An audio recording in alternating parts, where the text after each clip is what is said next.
जादुई तोता। एक छोटे से गांव में एक गरीब परिवार रहता था। उस परिवार में रामू और उसकी बीवी सीता उसके बेटे चिंटू के साथ रहते थे। उसी गांव में एक तोता भी रहता था। उसका नाम था रघु। वो किस्मत का धनी था। जहां भी जाता वहां किसी भी चीज की कमी नहीं पड़ती थी। एक दिन रघु उड़ते उड़ते उस गरीब परिवार के घर गया।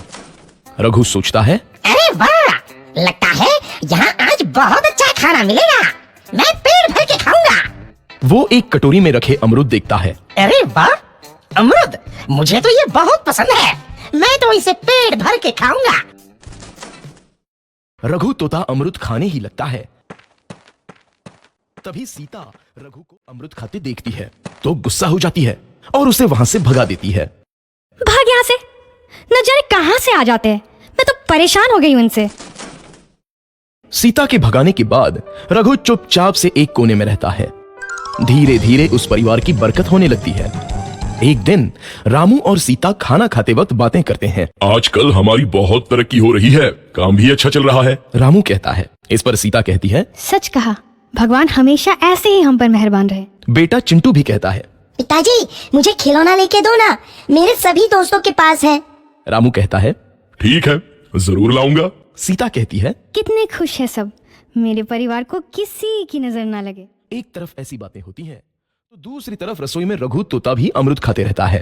मजा आया, अमरूद खाया, मजा आया, अमरूद खाया, मजा आया। तभी सीता रसोई में आती है और रघु तोते को अमरूद खाते देख बहुत गुस्सा होती है। सीता रघु को बाहर निकालने के लिए पिंजरे में अमरूद रखती है। रघु जब अमरूद खाने लगता है तो पिंजरे का दरवाजा बंद हो जाता है और वो उसमें फंस जाता है। मुझे बाहर निकालो, मैं यहाँ फंस गया हूँ, मुझे बचाओ। अगले दिन सीता पिंजरा उठाकर बाहर दूर उस रघु को छोड़ देती है। रघु के जाते ही उनके घर आई बरकत धीरे धीरे कम हो जाती है। उन्हें बहुत घाटा होता है। सीता कहती है, ये क्या हो रहा है, अचानक इतना कैसे बदल गया? अभी तक तो सब कुछ अच्छा चल रहा था।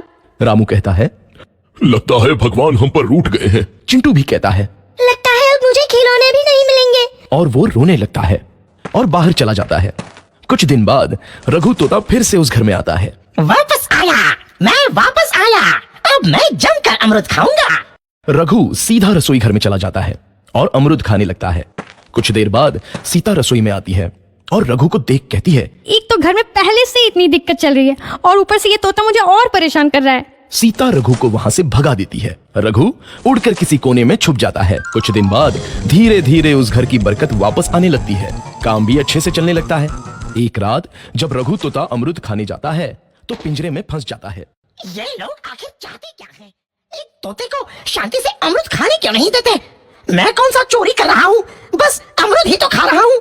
तभी रामू वहां आता है और पिंजरे में रघु तोते को देख उसे बाहर छोड़ देता है। ये तोता भी कितना जिद्दी है, बार बार वापस आ जाता है। जैसे ही रामू रघु को छोड़ देता है, अगले दिन से फिर से उनके घर की बरकत जाने लगती है। काम में घाटा होता है। किसी को समझ नहीं आ रहा था कि ऐसा क्यों हो रहा है। रघु तोता घर आता है तो अचानक बरकत आती है और जब रघु तोता को बाहर निकालते हैं तो बरकत चली जाती है। एक दिन सीता रघु तोते के घर आने और बाहर जाने की स्थिति पर नजर रखती है। ये तोता जब भी घर आता है तो घर में बरकत आती है और जैसे ही ये घर से बाहर जाता है तो उसी के साथ बरकत भी चली जाती है। कहीं ये जादुई तोता तो नहीं है? अगली बार जब ये तोता घर आएगा तो मैं इसे कहीं नहीं जाने दूंगी। सीता रघु का बहुत इंतजार करती है लेकिन रघु तोता दोबारा उस घर में कभी नहीं आता।